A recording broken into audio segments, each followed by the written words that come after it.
तरह मैथमेटिक्स एक टूल है साइंस का, बिल्कुल उसी तरह मंतक एक टूल है फ़लसफ़े का।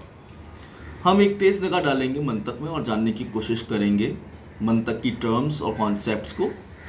मंतक एक मुताला है रीजनिंग और आर्गूमेंट्स का, और जब हम लफ्ज़ लॉजिक या रीजनिंग इस्तेमाल करते हैं तो यहाँ इससे मुराद वो फाइटिंग कॉन्टेस्ट नहीं है जिसका आप मुशाहिदा करते हैं टीवी प्रोग्राम्स में अक्सर।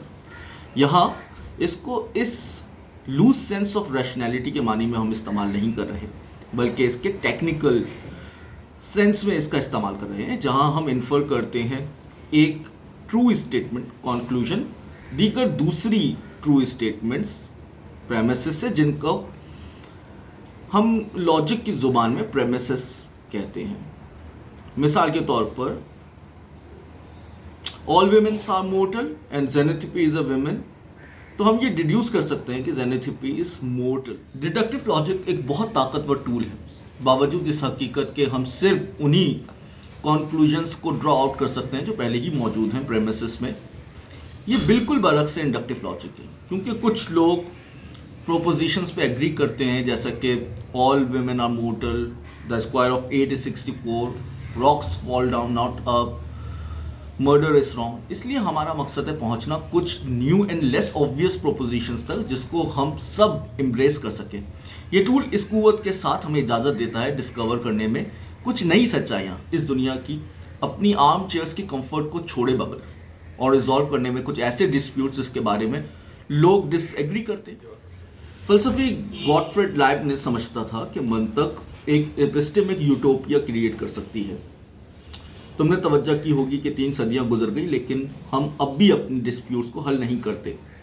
ये कहकर कि लेट अस कैलकुलेट, एक वजह यह है कि मंतक बहुत मुश्किल होती है, हत्ता कि लॉजिशियंस के लिए भी, और ये बहुत आसान है कि हम रूल्स को मिस अप्लाई करें, जो कि वजह बनते हैं फॉर्मल फैलेसीज की। और दूसरी वजह यह है कि लोग अक्सर कोशिश भी नहीं करते उन मंतकी उसूलों को इस्तेमाल करने की, और इनफॉर्मल फैलेसीज कमिट करते हैं। और क्रिटिकल थिंकिंग का मकसद है इन फैलेसीज को एक्सपोज करना और लोगों को कायल करना कि वो ये गलतियां करना तर्क कर दें। और एक बहुत ही मेजर रीज़न ये है कि लॉजिक दीगर और नॉर्मेटिव मॉडल्स ऑफ रैशनैलिटी की तरह एक टूल है जो कि सूटेबल है कुछ खास मकासद के हुसूल में, कुछ खास तरह की नॉलेज के लिए। लॉजिक की 3 डिस्टिंक्ट ब्रांचेस हैं। पहली है फॉर्मल डिडक्टिव लॉजिक, जिसका ताल्लुक है valid forms of deductive reasoning की स्टडी से। फॉर्मल डिडक्टिव लॉजिक एक इंडिविजुअल आर्गूमेंट का मुताला नहीं करती, बल्कि वो टाइप्स ऑफ आर्गूमेंट्स को ज़ेरे बहस लाती है, ये देखने के लिए कि कौन सी टाइप इस तरह स्ट्रक्चर्ड है कि अगर ट्रू प्रेमिसेस हैं तो कंक्लूजन लाजमी दुरुस्त होगा, कतई नज़र इसके कि सब्जेक्ट मैटर क्या है। लॉजिक को फॉर्मल इसलिए कहा जाता है क्योंकि वो स्टेटमेंट के कंटेंट से डील नहीं करती, बल्कि उसकी फॉर्म से, कि कैसे प्रेडिकेट, सब्जेक्ट और लॉजिकल वर्ड्स जैसे एंड, और, not, all, some, if, then को असेंबल किया जाता है।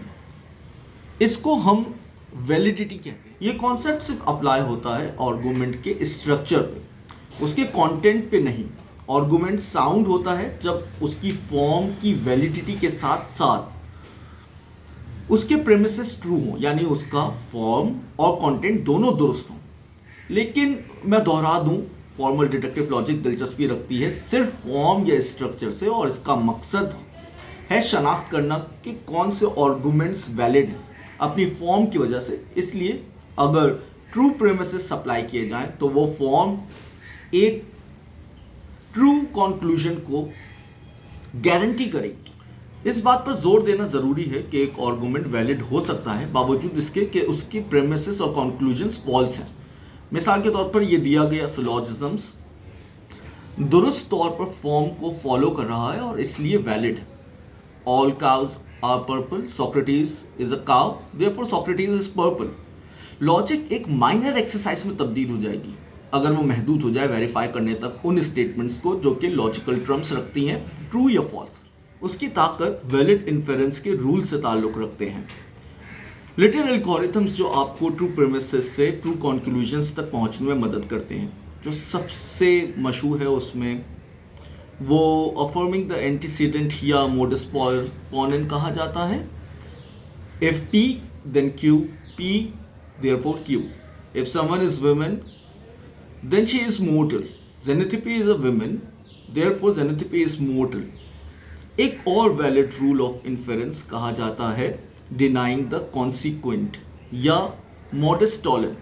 If P, then Q, not Q, not P. If someone is a woman, then she is mortal. Zahir is immortal, therefore Zahir is not a woman. और एक बहुत ही useful डिसजंक्टिव syllogism है या process of elimination. P और Q, not P, therefore Q.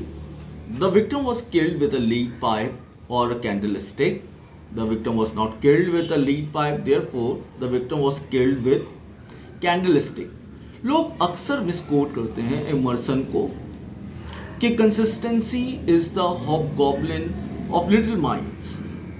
हकीकत यह है कि उसने ये फुलिश कंसिस्टेंसी के बारे में लिखा था और एडवाइस किया था कि ग्रेट सोल्स बुलंद होती हैं इससे.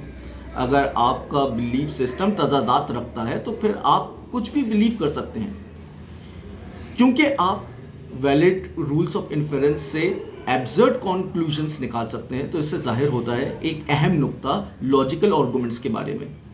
एक वैलिड आर्गुमेंट दुरुस्त तरीके से अप्लाई करता है रूल्स ऑफ इन्फेरेंस को प्रेमिसेस पे.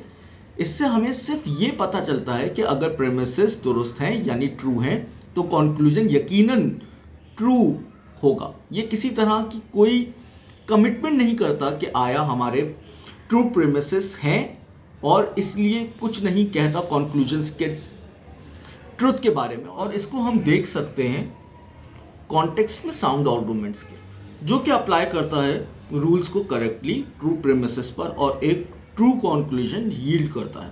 यकीनन बहुत सारे इन्फरेंसेस वैलिड नहीं होती हैं. क्लासिकल लॉजिशियंस जमा करते हैं एक लिस्ट इनवैलिड इन्फरेंस की या इनफॉर्मल या फॉर्मल फैलेसीज की.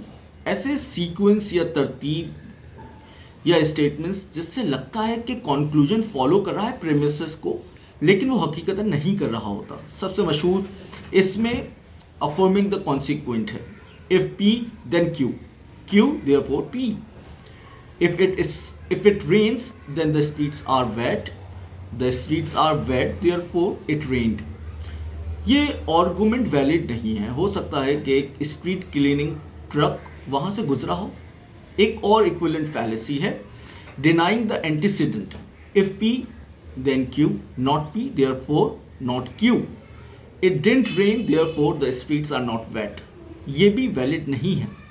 लोग अक्सर माइल होते हैं अफर्मिंग द कॉन्सिक्वेंट और कंफ्यूज करते हैं कि P इम्प्लाई कर रहा है Q और Q इम्प्लाई करता है P. अक्सर बेवकूफ़ लोग ये कहते हैं कि तारीख में ग्रेट जीनियसेस पर हंसा गया है.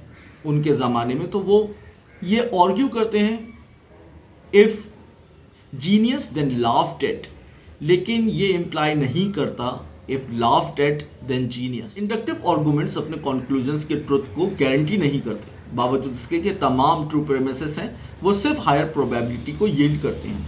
और इंडक्टिव ट्रुथ और inductive inference always goes beyond what the premises से. जो सबसे ज़्यादा फीमिलियर फॉर्म ऑफ इंडक्शन है वो जर्नलाइजेशन है. कुछ पर्टिकुलर केसेस से, मिसाल के तौर पर हर जानवर हमने जिसका मुशाहिदा किया है जो तेज़ नोकीले दांत रखता है, गोश्त खाता है, और हम ये नतीजा निकालें कि तमाम जानवर जिनके तेज़ नोकीले दांत हैं सामने के वो गोश्त खाते हैं. नोटिस कीजिए कि बावजूद इसके कि हम मुतलक यकीन रखते हैं कि हम करेक्ट हैं इन पर्टिकुलर केसेस के बारे में,